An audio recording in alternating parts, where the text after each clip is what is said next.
জাতীয় বিশ্ববিদ্যালয়ের 2021 সালের প্রিলিমিনারি টু মাস্টার্স পরীক্ষা সংক্রান্ত একটা নোটিশ প্রকাশ করা হয়েছে। এই ভিডিওতে আপনাদের সাথে নোটিশটি শেয়ার করব।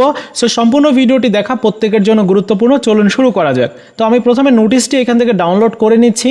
আর এই নোটিশটিতে বলা হচ্ছে যে নতুন সিলেবাস 2017-18 শিক্ষাবর্ষ হতে বলা হচ্ছে যে জাতীয় বিশ্ববিদ্যালয়ের অধীনে 2021 সালের MA, MSS, MBA, MSc, music preliminary to masters পরীক্ষার আবেদন ফর্ম পূরণ সংক্রান্ত বিজ্ঞপ্তি।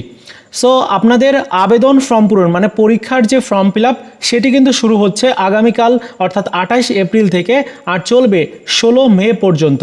এই সময়টার মধ্যে ফর্ম ফিল আপটা কমপ্লিট করতে হবে, এজন্য বলা হয়েছে।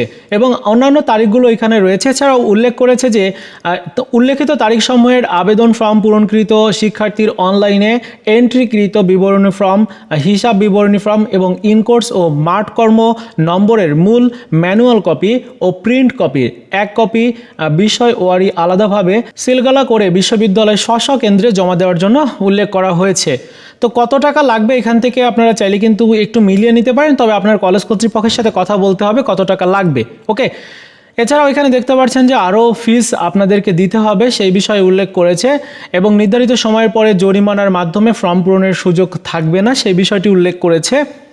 তো যাই হোক, এই ছিল আপনাদের ফর্ম ফিল আপের নোটিশটি। এছাড়াও এখানে আরও অন্যান্য বিষয় উল্লেখ করেছে, আপনারা চাইলে কিন্তু একটু দেখে নিতে পারেন। সো আপনাদের পরীক্ষার বিষয়টি নিয়ে অনেকে প্রশ্ন করতে পারে যে ভাইয়া পরীক্ষা কবে থেকে শুরু হতে পারে। আসলে আপনাদের ফর্ম ফিল আপ যেহেতু মে মাসের 16 তারিখ পর্যন্ত চলবে, এরপরে যদি আমি হিসাব করি সেই ক্ষেত্রে 1.5 থেকে 2 মাসের মধ্যে রুটিন প্রকাশ করবে, 1.5 মাস হয়তো সময় লাগতে পারে। তারপর পরীক্ষা শুরু হবে রুটিন প্রকাশের 1 মাস পর থেকে। সেই হিসাবে আপনার কাছে সময় রয়েছে 2 থেকে 2.5 মাস। এই সময়টার মধ্যে আপনার ভালো প্রিপারেশন অবশ্যই নিতে হবে পরীক্ষার জন্য। এই ছিল আজকের মতো ভিডিও। দেখা হচ্ছে নতুন ভিডিওতে, ততক্ষণ ভালো থাকুন সবাই, ধন্যবাদ।